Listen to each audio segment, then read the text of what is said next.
Well, I'm going to say good evening, everyone. This is News with a View, a Fat Cat production. It is April 29th. Happy birthday, Richard. Episode 59. Your host, John Acosta. Today, a little ranting and a little, well, it's ranting. The Democrats again going to their impeachment playbook. I'm telling you guys, going down this road is not going to help you. You can have differences with the president. Nothing he has done is impeachable. You could say he violated the Constitution. No, he challenged the Constitution. And you don't violate it in the sense of violating it. He's interpreting it, and it will get sent to the courts. That is democracy in action. That's exactly what democracy is. And the Democrats are just out of control. Between AOC and Sanders, what are they doing going around California campaigning? They're a senator from New York whose district is absolutely falling apart. Crime rate there is astronomical. Bernie Sanders, what is he doing? What are they doing campaigning around? It's got to be looked into. Are they using campaign money? Is the DNC paying them to do that? And if they're doing that, are they not doing their jobs at home? Honestly, what has AOC done? She's the biggest pain in the ass and gets nothing done. At least Sanders gets something. He does something every once in a while. Warren got called out, Elizabeth Warren, for her statement that, she didn't know that Biden was that bad mentally in his abilities. And they were like, you talk to him every day. And then she finally had to fess up that she knew. And that, they're all Democrats for the most part. They just can't be trusted. You can't trust them. And you could say that, well, about Trump, but, no, Trump is doing everything he said he was going to do. Everything. Everything he said he was going to do, he's attempting to do. Now, you don't like it. And I said, there's about 20% of the things that he wants to do that it just ain't going to happen. It's not constitutional. So, I agree that those items need to be brought in front of the justices and will be, but that's democracy in action, folks. So we have a representative, Cherie Thander from Michigan, of course, that he introduced 7 articles of impeachment against President Donald Trump.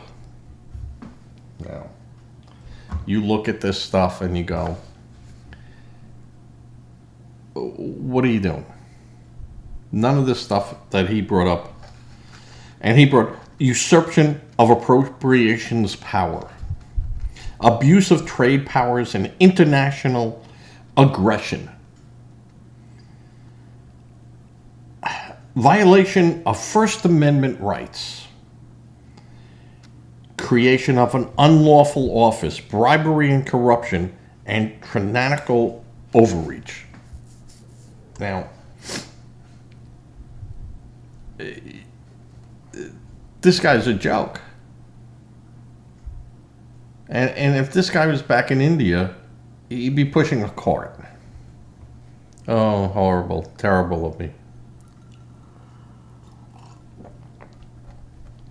Senator John Ossoff, Democrat, Georgia, on Friday signaled his support for impeaching President Donald Trump, telling attendees at a town hall near Atlanta that the president's conduct has already exceeded the prior standard for impeachment.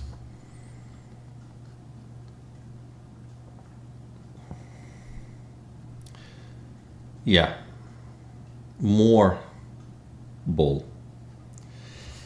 And if you Democrats continue doing this, and believe me, all this is going to be tagged in advertisements for the GOP, political ads. And you guys are going to get crushed. And even in some of your strong areas, you guys are going to get crushed. You just aren't thinking the long game here. You're looking for aha moments, and those aha moments are not going to come.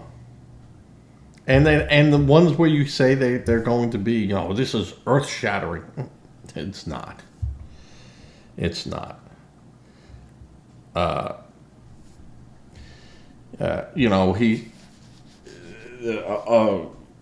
Ossoff is saying, he's granting audiences to people who buy his meme coin. All right. What do you think a political plate dinner is? Honestly. You pay $5,000 a plate at some of these dinners, and you get to meet your favorite person politically. Schumer does it. They all do it. Well, I won't say they all do it. I don't think, and to be true, I don't remember AOC doing it or Sanders in the essence of one of these big plate dinner things. He's attended them, and he's been at these events, for the DNC. But Biden did it. Your top congressmen and senators do it all the time. It's oppress the flesh, and you pay some money, and you get to go to these functions. You get your picture taken with them, and it's not pay to play, but it's as close to pay to play as you can get within the framework. But you buy the coin, and you get to meet them. Now, I saw that. I saw where he said, buy the coin and you could have, you could meet me. You had to buy like 10,000 coins. I mean, it's tea. It's about 10 o'clock at night on Tuesday. We were supposed to do this earlier, but I was running around. I got tired, and I didn't want to do it. So you have at least two members of the Congresses who want to impeach the president. 100 days. We're going to impeach him. This is the same line of crap that Waters and Green and all these people and Pelosi. These people aren't going to have no idea what hits them.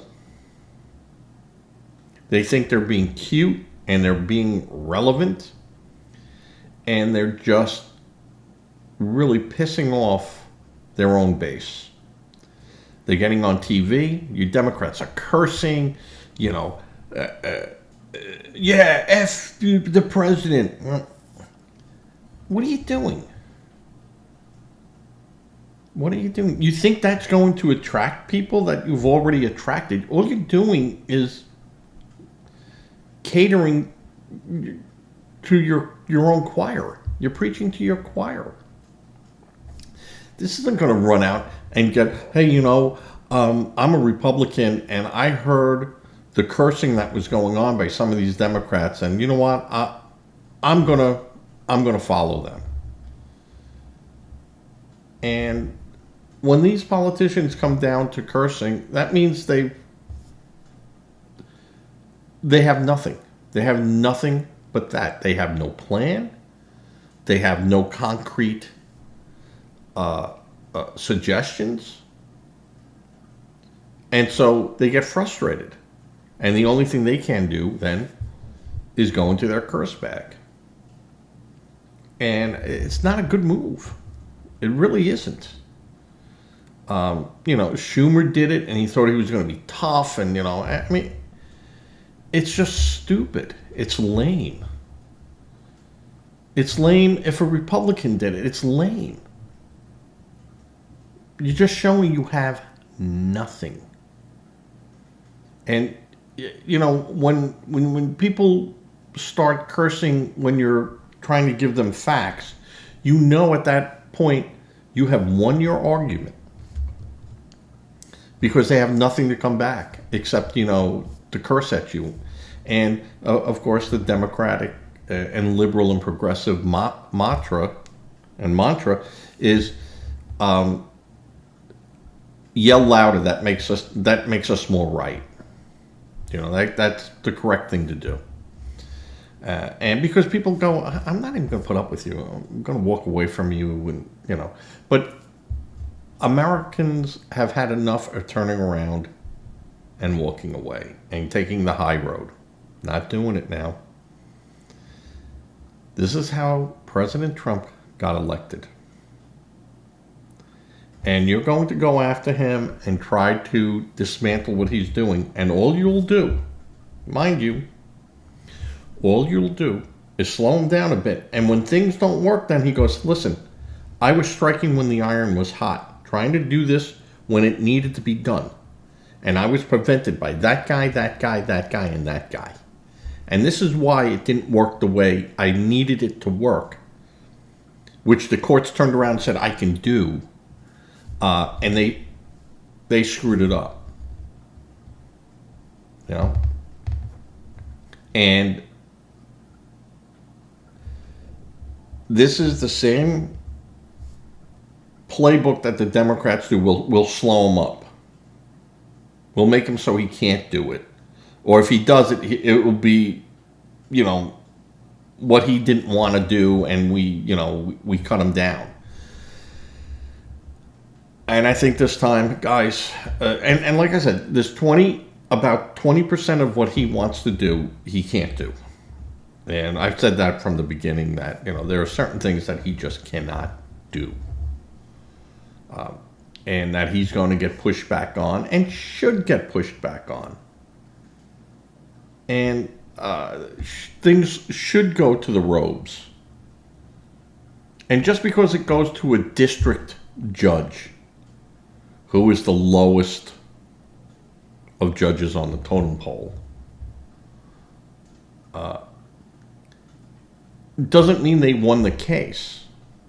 Or, for that matter, lost the case. You kick it up. There's always a danger in not accepting a judge's ruling. Because if you take it and it goes further, then things can be added into it and then expanded on. And sometimes you just got to accept a ruling and that's it. And, we're not going to fight it. It was a good try, and, we maybe had a 30% of a chance making an argument. But, we knew it was going to be an uphill battle. Roe v. Wade was not an uphill battle. Roe v. Wade, that was terrible law to begin with. And it took 50 years for them to, correct it. 60 years to correct it. Well, 50 some odd years. But they did. And even Ruth Bader Ginsburg had said that Roe v. Wade was bad law. And, but no one wanted to go there. No one wanted to put their fingerprints on it. And of course, there were people that decided, I'm going to put my fingerprints on it. And, people screamed and yelled it was Trump. In essence, they could say that Trump supported the argument that this should be a state right and not a federal. It had nothing to do with the federal government doing it. And states should have the say-so on it. He wasn't against abortion. He just said, let the states decide. And, people, just about every state had abortion laws anyway, so it didn't matter. It was, again, people don't understand. You must elect people that, you can agree with an agenda. Doesn't have to be 100%, but on your important issues, you want people that, are what you're for. And if you don't, well, you're not going to get too far, because, you get enough people together and enough money and enough votes and enough blocks in there and enough people to do it, that guy's they're going to pick someone that has their agenda in mind. Or at least, says, hey, I can attempt to do what you would like to do. I don't know if it's feasible, but, I'll make the ask. So, and there are more people in Congresses that, want to get Trump. And I mean, it's just ridiculous. Do your job. The whole problem that we've been having is that Congress won't do their job. Congress won't do it when they're Republicans. Congress won't do it when they're Democrats. It is a Congress problem. Do your freaking job. And if the American public don't like what you're doing, they're going to vote you out. But do your job. President should not have to make executive orders. That should not happen. That is a failure of Congress. It should never, ever happen. And I've said this before, I don't care what blue, independent, red, doesn't matter. You should have 10 executive order blank pieces of paper that you can go to in your term, in your 4-year term. And not, hey, I didn't write any, so I got one election, I get 20. Nope. You got 4 years to use them. And then the clock starts over again, no matter who wins. And use them wisely. You just can't sit there and write out orders. And I said the president that wrote the most executive orders was Franklin Delano Roosevelt. I think it was 3,725. And he also fired the head of the FTC. Yeah, before his term was up. Because the guy didn't go along with the New Deal and thought it was a problem. And he goes, the guy's got to go. And that went to court, and FDR lost it. So, interesting history. So that's what's going on with our Congresses. They want to impeach. The Democrats want to impeach the president. Now, how many times can they go to the freaking well? And with this impeachment, but I will say this, I absolutely believe it. This is a direct result of the Republicans going after Clinton when they did. And you opened that door, and it can never be shut. And Ken Starr should never have been given the okay to continue his look from Whitewater to other things. That wasn't the deal. Ken Starr was there to investigate Clintons and their whitewater deals in Arkansas. And they couldn't find anything that could be taken up to a step of, an investigation other than what they had. And they turned around and they go, well, we want to look in another direction now. We want to, see if he lied, if he did this. And we're going to ask him questions when we asked him about his White House stuff. And now we're going to deal in that. It should never have been allowed. And this is your payback. This is the payback on that. So, I'm just saying that. Now, more good news for the Democrats. New York Attorney General Letitia James facing some more legal issues in regard with her alleged falsification of documents to obtain a federal loan.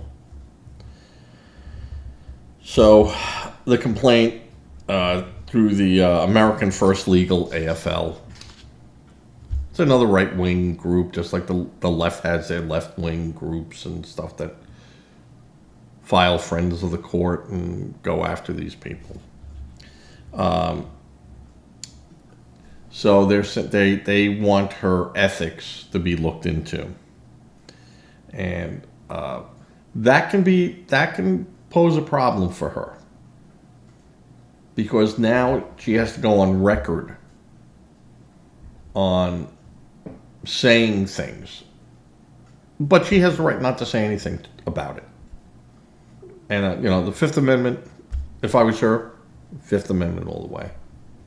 I'm not making a comment on that, but that's only when it goes to the court.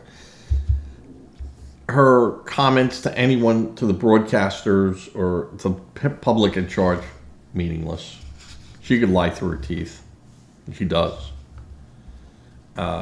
It's meaningless up to the point of ethical. And if they could prove that she lied to the public and tried to misguide the public, then it's not a legal question, it's an ethical question.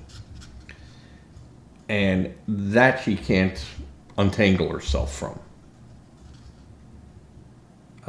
And it's going to be very hard for her to untangle herself from, and I know it seems trivial. And I know it's a aha moment. Aha, we got her. The truth is, it is an aha moment, and they do have her. This wasn't saying I put a decimal point in the wrong spot, or I had $98,000 in the bank, and I wrote down $100,000. Because I was thinking I was going to get interest on that money, and by the time they looked, it would have been there. Whatever. I just rounded up. I didn't round up. I didn't round down. All right. That's, to me, not a big deal. Saying that was going to be your place of residency, your legal place of residency, becomes a problem, because she could turn around and go, hey, I was thinking of making that my legal residency. Once the paperwork, I can't make it my legal residency until I actually own the property and can go and say, yes, I own a piece of property in Virginia, and this is where I'm going to make my legal residency. Now, to be Attorney General of New York, she had to have lived there. But there are exceptions. Now, normally what you do is you'd go to the whatever governing board do you report to. and I'm going to say the HR for the Attorney General, which could have been the governor, and say, hey, listen, Governor, I'm buying a house over here. I'm going to make it my legal residency because this is going to be my last 2 years here, and I got a great deal on the house. I'm going to make it my, I just want it understood I'm still doing it here, but everyone knows. Is that going to be acceptable? And I need to know as soon as possible, so because this is a deal. I have a week to make a decision here and push it through. And really, all you needed was the governor to go, yes, I know what the rules are, and these are the exceptions. I make the exception. I know it. They know it. Everyone knows it. There's no one's trying to hide anything. And you could put something, give a press release that she's buying a house there and she intends to, at the end of her term, move there. But she's going to make that her legal residency. And move along from there. But when you say that that's going to be my legal residency, then on the day or week or month afterwards, you have to secure that. And she falsified other documents from other real estate transactions. And I mean, that goes back years and years and years. And whether or not there can be used in a criminal matter other than they could say she has a propensity of falsifying information on applications. Did she get any type of tax relief from that? Oh, then that's a problem. See, IRS, when they discover fraud, now you could say they got 5 years or 7 years to discover fraud. All right. But if they could prove that this was a continued action from an illegal transaction, oh, they can come after you. And if you don't think that this government is not going to go after her, yeah, hey, yeah, payback. You know what they say what payback is. So she is kind of in a little doo-doo. And that's not going to get better for her. That's just going to get worse for her, because the more she denies it, is the deeper it goes. And so the complaint requests that the Attorney Grievance Committee open an investigation into James over accusation of mortgage fraud leveled against her early this month by the FHA. So that's what's going on with her. Now, let's turn to the Fulton County District Attorney, Fani Williss. And, of course, the House Judiciary Committee is pressing them for documentations where they said Fani Williss met with people in the White House to coordinate their prosecution in Georgia. And in the beginning, they denied any of that, and then stuff is coming out now to show that, no, that they did meet, and they want those transcripts. They want to know what was discussed and who said what and what was done. It's going to be hard for her to get away from this. This is and it really was, again, a political hatchet job done to Trump and people. Now, the false electoral people and stuff, yeah, that's a problem. I agree with that. That's a problem.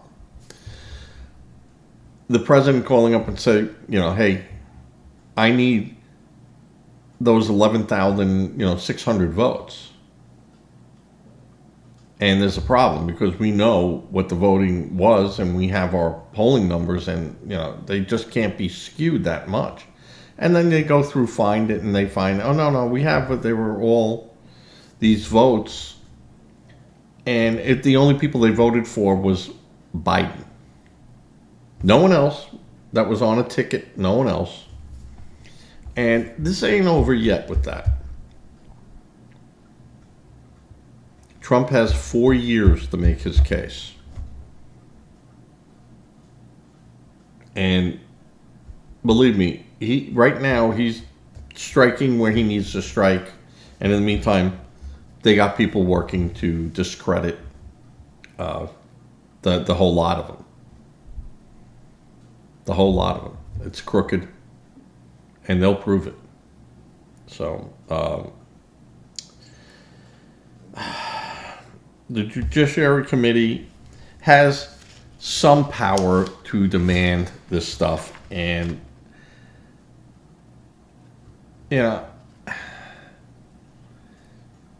it's a lion without teeth.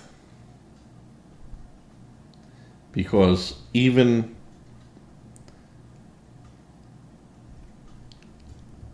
like the letter, upon your request, and it's a request. A request can be denied. And you're not breaking the law. So, some of the stuff that the Republicans are complaining about,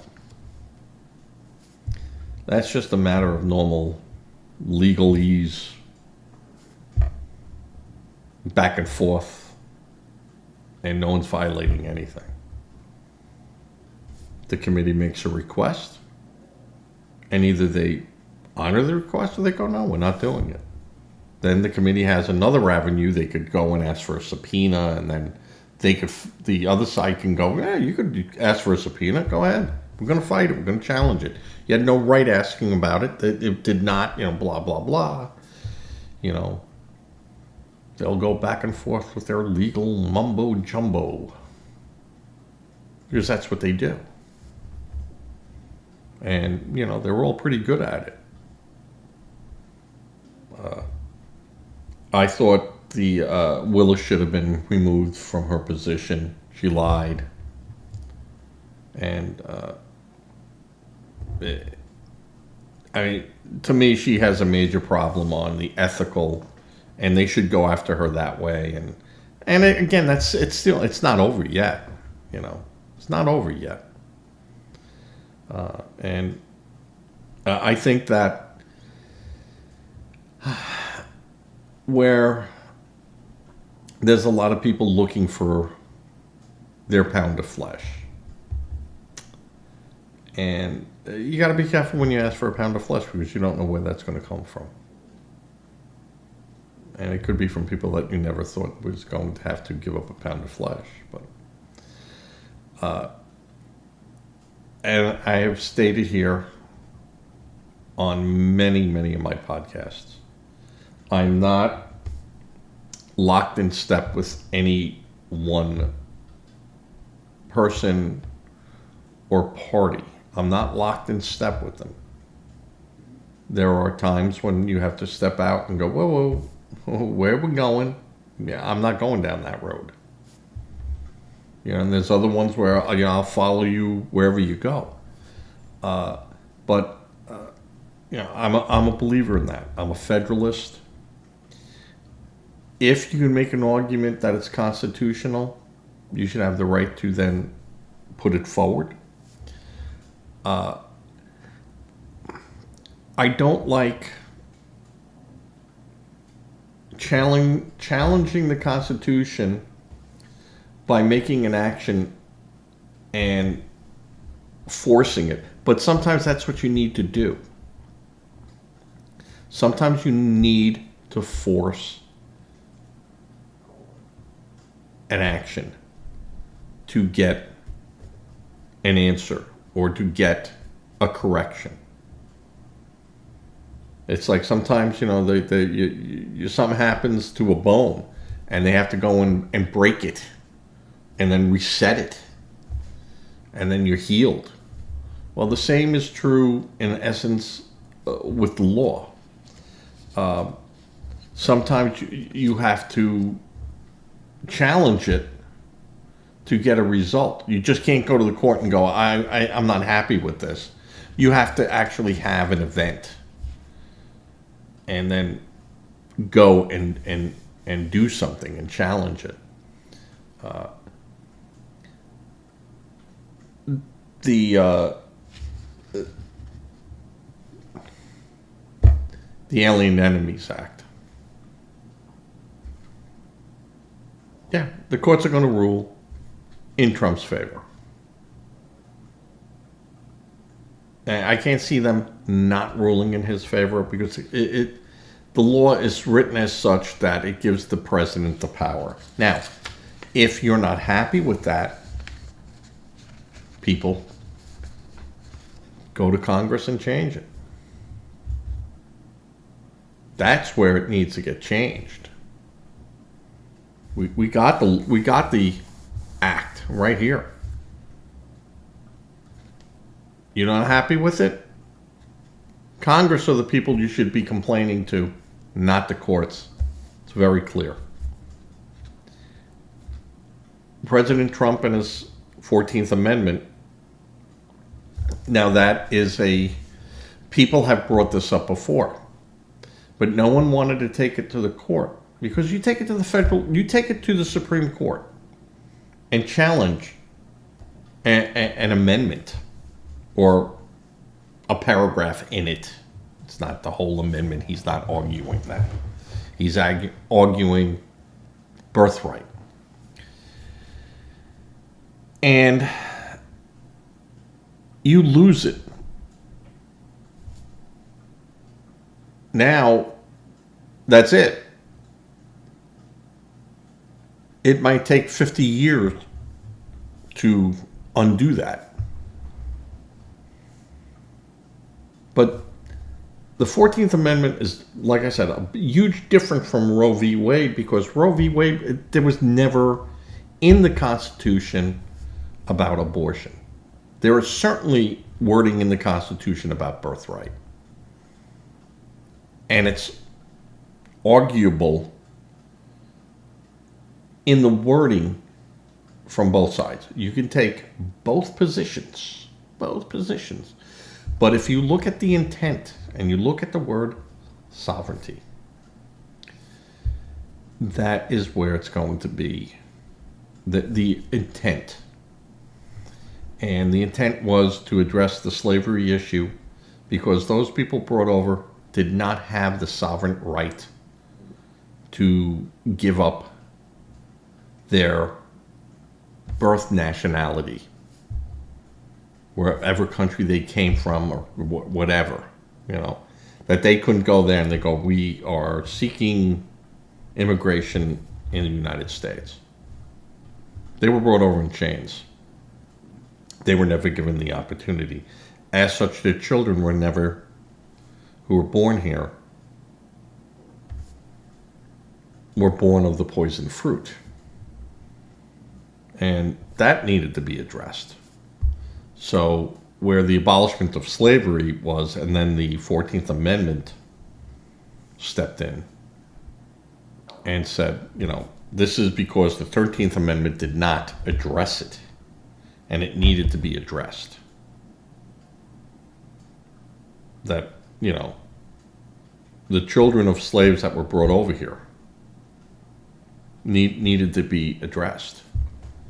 And that's what the birthright was, that they inherited that birthright from their parents who were then forced here, put on our continent, and as such, their children are protected. This is going to be a huge legal avenue. But I even think with that Trump stands a pretty good chance. I'd say it's more than 50-50 that Trump will win that. And you might have some judges on there that go, I hear you, I know what you're trying to say, but that could have been said during its time, and it might have been said during that time. And I do have documents to show that those arguments were made,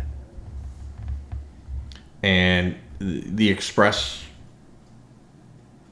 intent was also made. And I think that's going to be substantial in figuring out what the writers of the 14th Amendment in that paragraph really were thinking about and what it was meant to be. And I think in that Trump's going to win that. But what does that do? Well, I mean, how does that fix the problem? It doesn't fix the problem. It doesn't fix the problem. Because you're not going to whisk all these people up and throw them out. It's just not going to happen. We couldn't do it. You know, unless there was a magic button they could hit and they all go back to where they came from, it's just not going to happen. The president has 1.6 million people on a list handed him from Biden that said these people got to go. You finish that bowl of cereal and we'll talk about giving you another bowl of cereal. But in the meantime, if these people do not have rights here, when does it start? How does it start? Who does it affect? When does it affect them? You know, and again,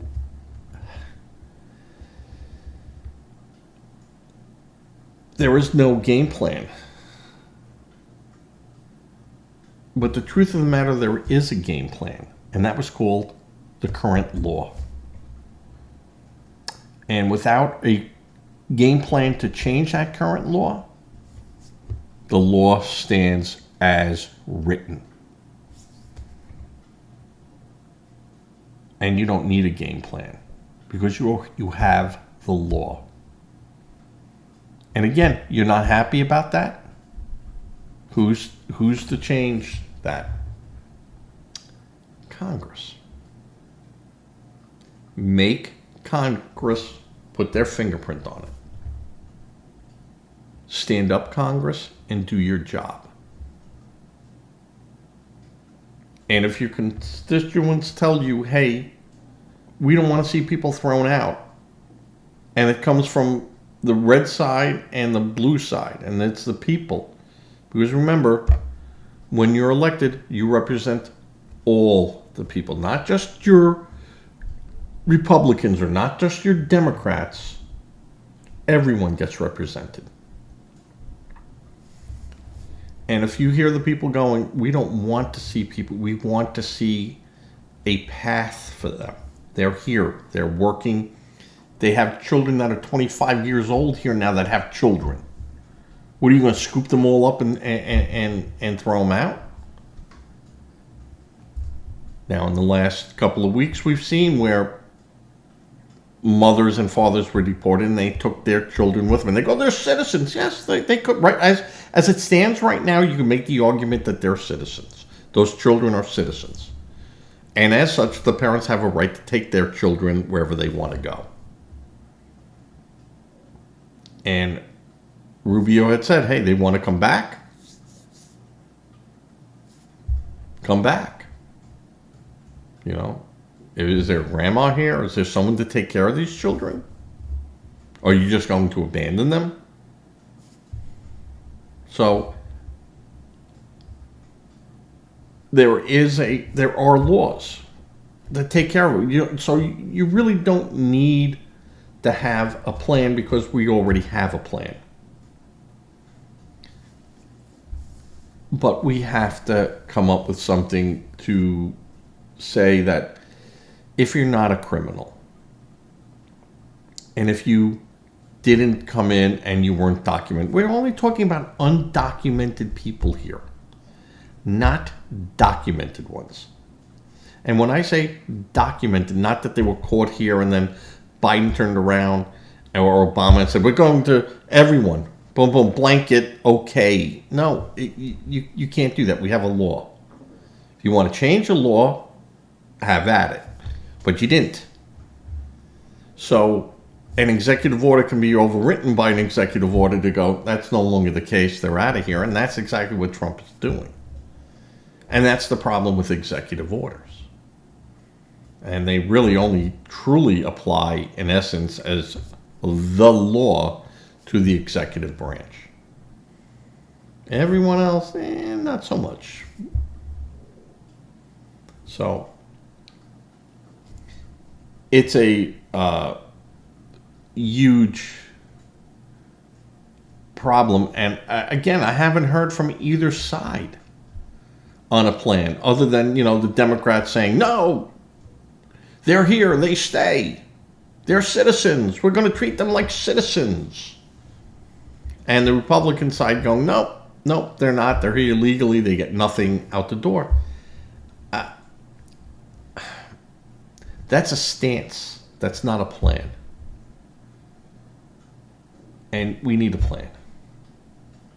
And there's got to be something. There's got to be, hey, even if they turned around, even if Trump goes, okay, I'm going to give everyone a 30-day cooling off period. We're going to stop this. But Congress, you guys have to have a plan on my desk on 30 days. Something that you would vote for, that I can look at and make a decision. And you know how I feel on these things, so. But at least by doing that, Congress can turn around. And Congress did do that, but it was so badly written that no one could agree to it. Their original immigration thing would have let in 12 million people in a year. Forget 4 years. You wouldn't even have a border.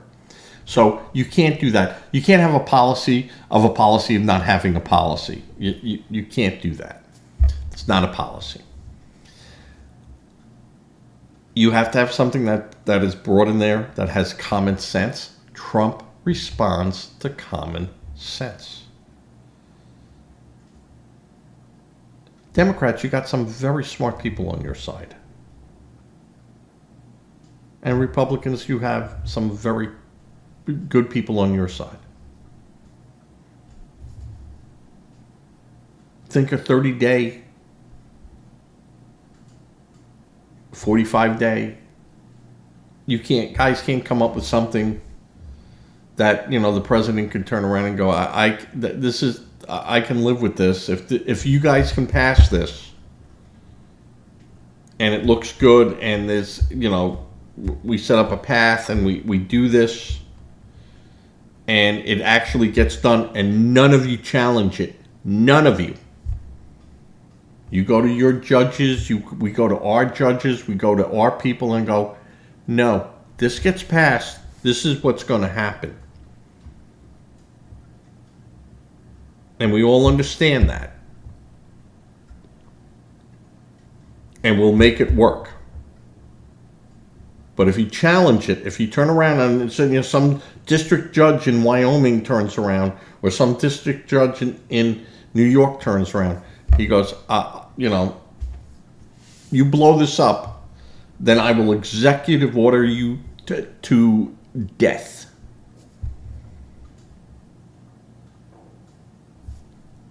There's an answer here. And Democrats, you have to get on board. If you don't, Trump's going to say, hey, I wanted to do all this. I needed you to do all this. The Democrats wouldn't do it. And that's why you elected me, because they couldn't do it. And I'm the guy that's going to get shot at. I'm the guy that's going to be told I'm a communist. I'm the guy that's going to be told I'm orange, that I'm a clown.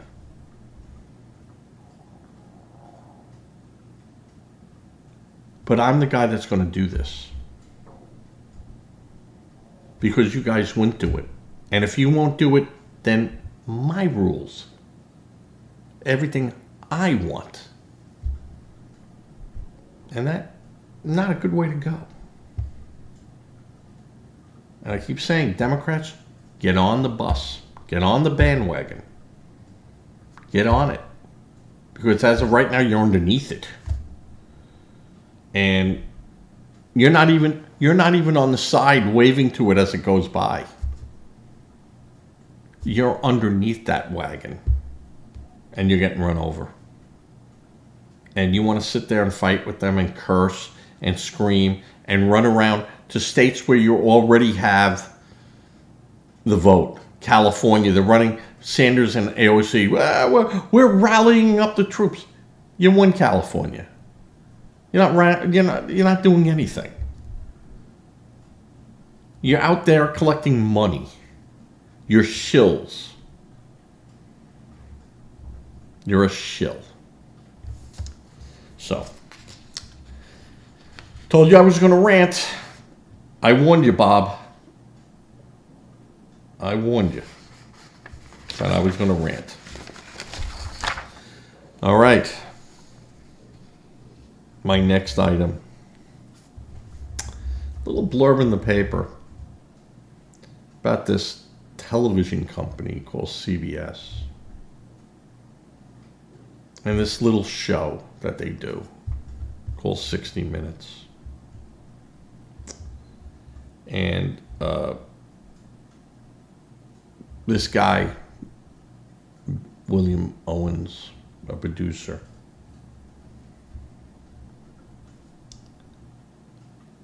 and all the hoopla going around with 60 Minutes and President Trump's $20 billion. I mean, all I could think about when I did this is when, Dr. Evil, we'll go for, $1 million. And they go, our company took in $3 billion in, sales and this. Oh, really?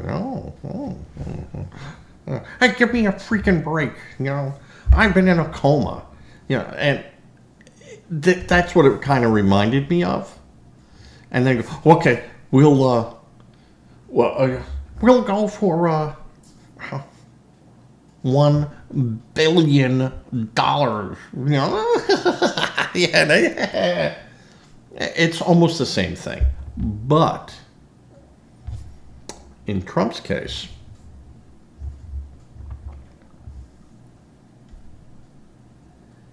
he is suing the CBS. Really,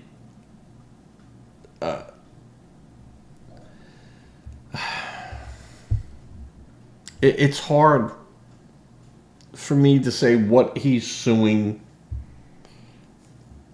him, suing the company on. Was he defamed? It's going to be hard for them to prove that he was defamed. He won the presidency. So obviously, it's hard for you to say you were defamed. But he wasn't defamed because he exposed what CBS and 60 Minutes had done. And 60 Minutes and CBS then tried to, we didn't do anything. We never edited that. That went out the way it was recorded. And of course, that wasn't the case. And then, they get fancy too. They go, well, it was recorded that way, and how we played it back out, to make it fit our time slot, to make a 45-minute interview fit into a 30-minute segment. It's not what they did. They took the words and they rearranged them. so that the words would make sense instead of a whole bunch of gibberish. And CBS lied, allegedly. But now, in quiet whispers, and it's not quiet, it was in the boardroom, they've agreed to settlement terms. Because CBS is going to be sold to Sundance Media, a David Ellison corporation. And they need all this stuff off the table so that when they take over, that there is nothing that's going to pop out that they're aware of and bite them, the new company. They will want to take this over as clean as possible. You know, could there be other lawsuits that are out there that could be addressed towards them? Sure.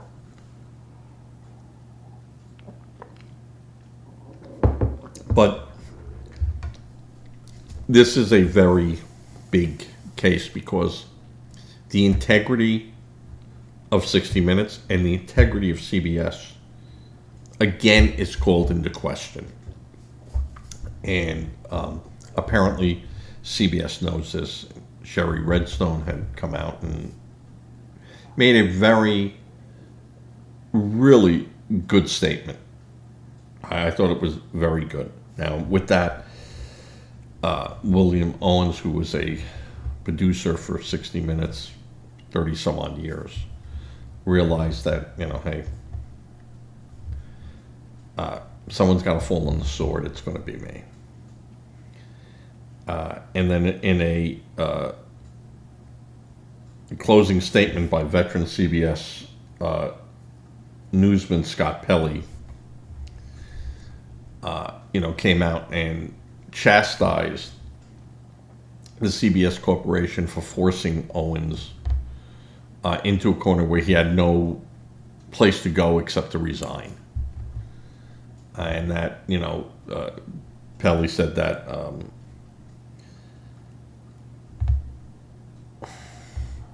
that Trump bent CBS over. And the reality is, Scott Pelley, is that Trump didn't force anyone. Your actions, and when I say your action, I'm talking about the company. 60 Minutes is part of CBS. So, the company, CBS News,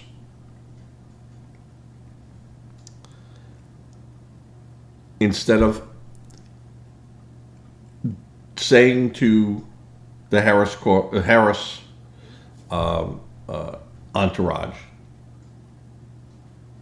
that, hey, this piece is not usable. If you want us to air it, we're going to air it exactly how it is.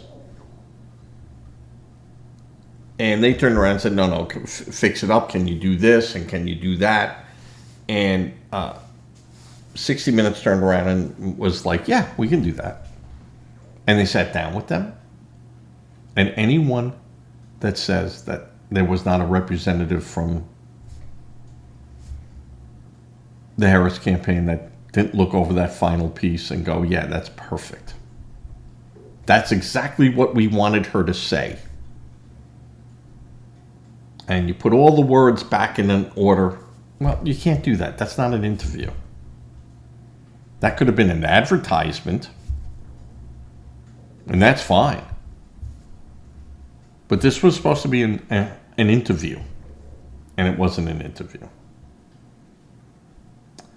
So, CBS, Scott Pelley, 60 Minutes, you only have yourself to blame for what happened.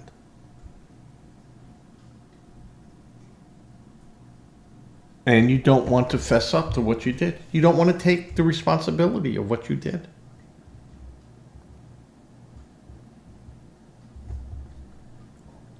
This was a breach of your integrity. And normally with news, I wouldn't care. But since you pride yourself and go, 60 Minutes and CBS News and, and you didn't. Now, what else have you lied to me about? What else is out there that, maybe someone who was not a Trump couldn't turn around and go, all right, I just hope this goes away. And I won't bring it up. And you see stuff that happens that people do, and then years later, it gets undone. Well,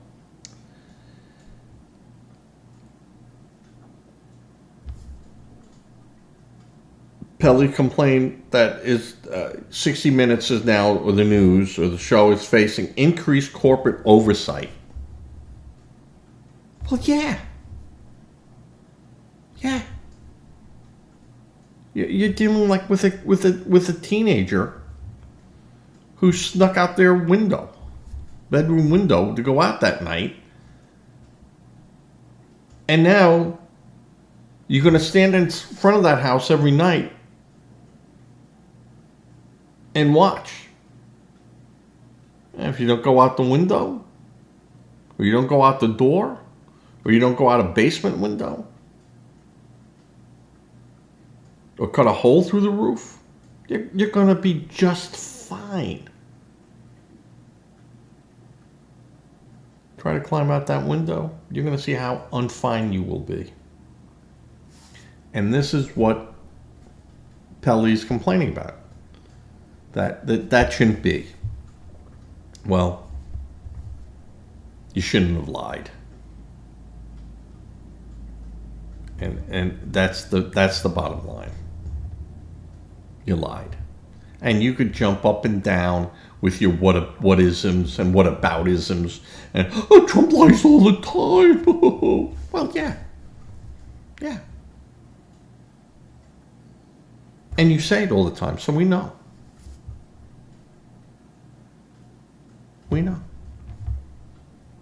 We get to hear Trump do it unedited. You didn't do that with Harris. You rearranged her words. You can't do that. You can't talk about integrity and then not have any yourself. And for that, you must pay. And I think what's going to end up happening, 60 Minutes is going to get, it's just going to be another news, a TMZ. And then just when Sundance gets it go, yeah. Call it 45 minutes. Call it 30 minutes because we're not doing 60 Minutes anymore. I think they ruined the brand.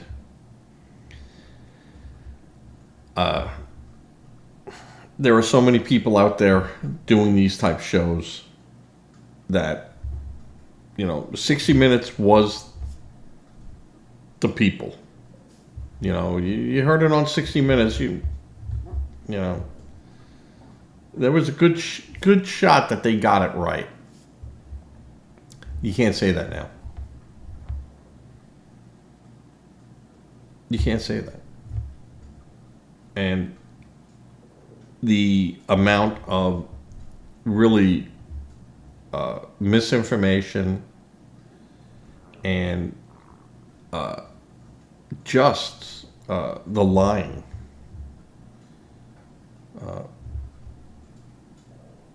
And they're trying to justify their positions. And they're not justifiable and they're not defendable. They're not defendable. And yeah, is it fair? Is it? No, you made it that way. You made it that way. So, 60 Minutes, CBS. You're going to make a settlement with Trump? It'd be funny if they make Trump sign a non-disclosure agreement. I am sure Trump is going to go, no. No, I'll take you to court. I'll do this over the next 4 years, and your Sundance deal and everything else. I'll fight it through the FCC. I'll use everything I can do. Everything that I can do. And they know it. And they'll agree to reasonable terms. They're not going to say, hey, we're going to give you $20 billion. That's not happening. You know, it's not even going to be even close to those numbers. It's not even going to be fractionally close to those numbers. But there's going to be no, non-disclosure agreement. Trump's going to go, hey, look at the check I got. Why would they give me a check if it wasn't true? They'd fight me all the way anyway, right? So, I was right. Here's my proof. And that's what he's going to do. And 60 Minutes knows what he's going to do. But they made this happen. Self-fulfilling prophecy. And yeah. He's an intimidator. He's doing this. Yeah, because you made him that. You know you're dealing with a bull. So what did you do? You waved a red flag in front of him, and then you're shocked that the bull gored you. Really? Really? That's your argument here. He's a bully. Yeah, really. You knew what you were holding, that scorpion. You were in the arena with that bull. And if you're not smart enough to see that, maybe you shouldn't be doing 60 Minutes. Maybe you guys aren't as smart as you say you are.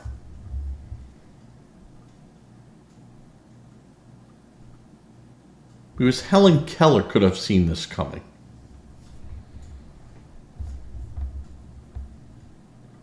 And you lied. And it just wasn't a lie. It was a political hit. And that's where you crossed over the line. And you don't want to understand that. And you don't want to take ownership of that. Well, guess what? Trump's got you right here. And every day.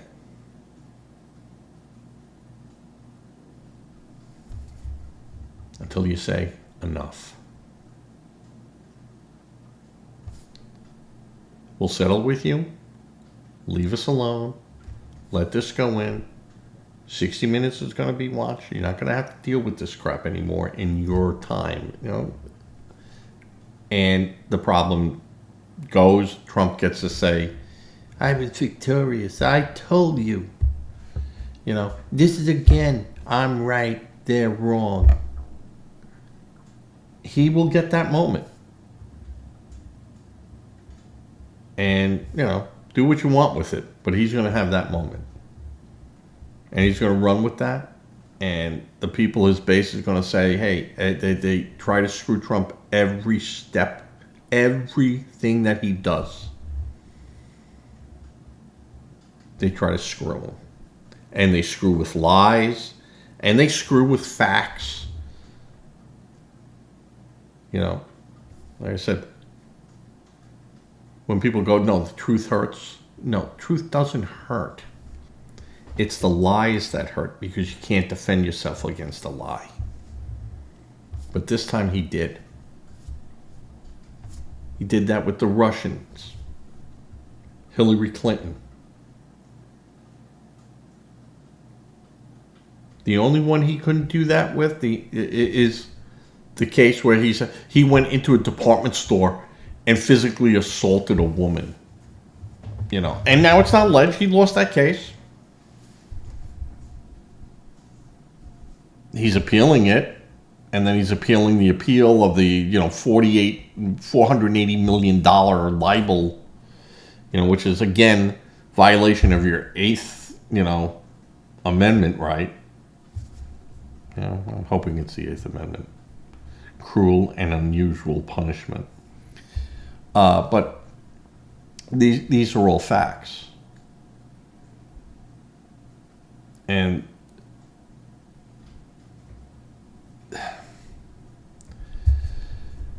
his case in New York, he was railroaded. Letitia James said, "I'm going to get him." You can't get any more biased than that. All these people, I'm going to get him. And then they look for an aha moment. And the stuff that Trump had done, he didn't misrepresent anything. He put down what the value was, and the value was more, and he paid everything off. He didn't get any special deal. And there were banks in Germany.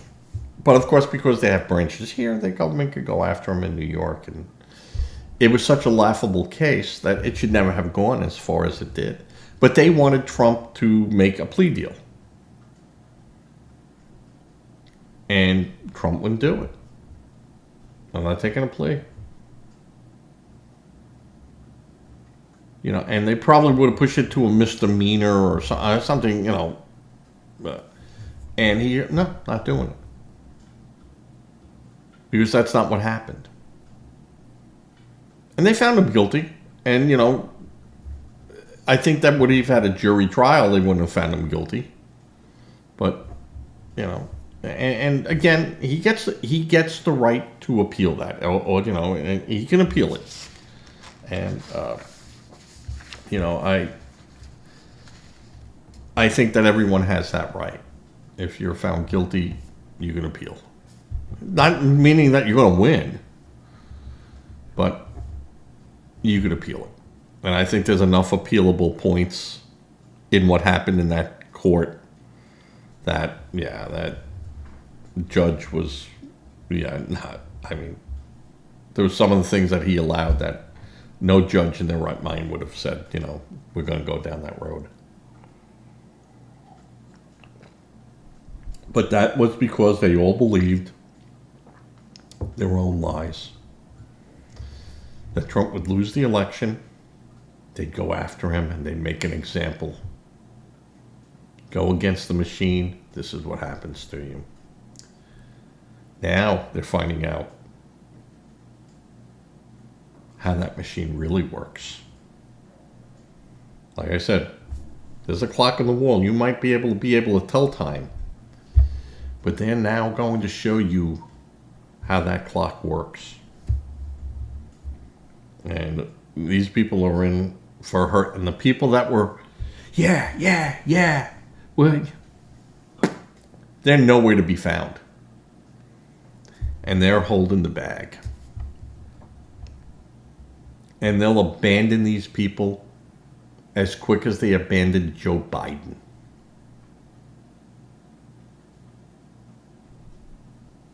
There's no loyalty. And I'm not saying there should be loyalty in these type of things, but I understand it. But I come from a time where loyalty meant something. And you could have disagreements with people and still be loyal to them. And go, I disagree with what they're doing, but, that's my guy. And you can do that. So loyalty to me is an important factor. The same thing with mercy. Kind of goes hand in hand. It depends, of course, what you do. that I'll show you mercy. But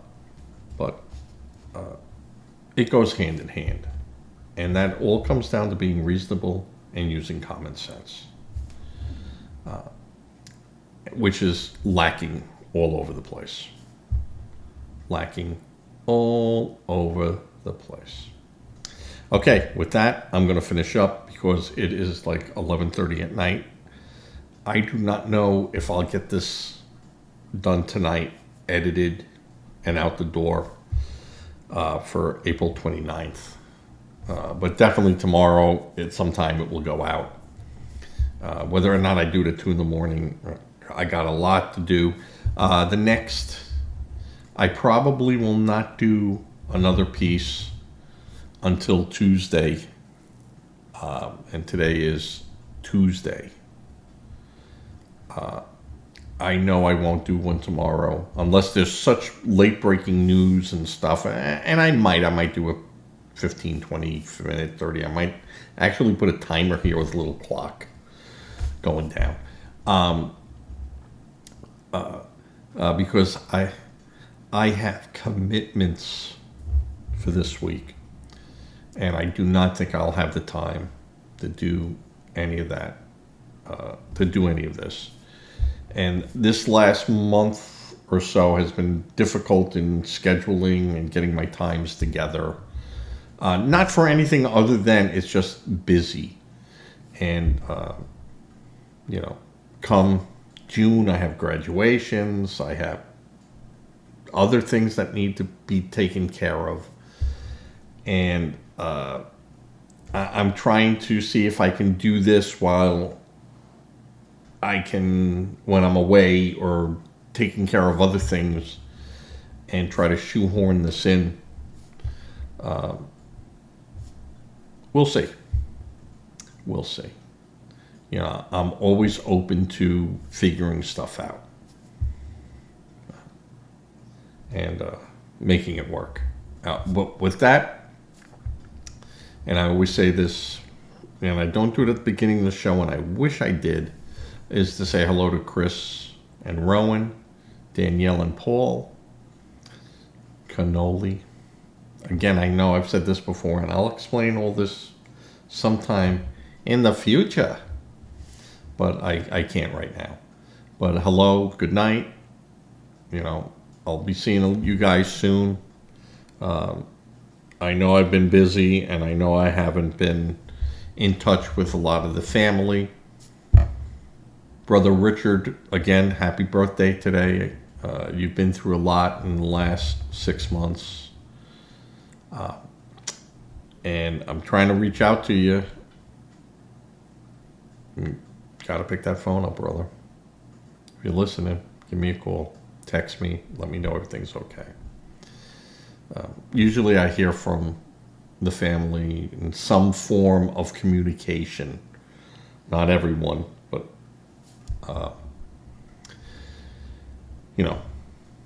fairly steadily. And hasn't been the case. Now, one of the guest people I will have on my show is my big brother Donald. He's going to be on the show. He doesn't know it, but he's going to be on the show. And we'll get to bounce things around and talk our political jargon. And he's conservative,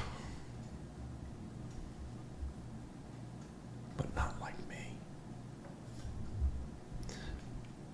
And I'm going to try in the next 2 weeks to get my buddy Bobby B from New York, to do at least a call-in, and we can argue back and forth. And, at the end of him calling me stupid and a moron and a clown and, horrible, horrible things, as I do to him. And then we laugh and we laugh and we go, well, I'm going to be in New York. I'll see you. We'll go out for dinner. And that's the way it should be. That's the way it should be. You should be able to have discussions, and politics should be loud and boisterous. But at the end, civil. Not during the argument, but afterwards. Breaking bread is so much nicer than breaking heads. Okay, with that, I'm going to say good night, say a prayer for people. It works. Be good to one another. If you could help someone with a donation to a charity, known charity, give to a food bank, it all helps. You might not think so, but if everyone gave 3 or 4 cans to shelters, it could help so many people. And not just, everyone. And we're going to need a lot more help. And it's going to have to come from the people and not from the government. It should always be from the people. With that, I'm going to say, give to a charity, register, don't become a victim, helping a victim. You know my motto with that. And good night. As I push the magic button and fade to black.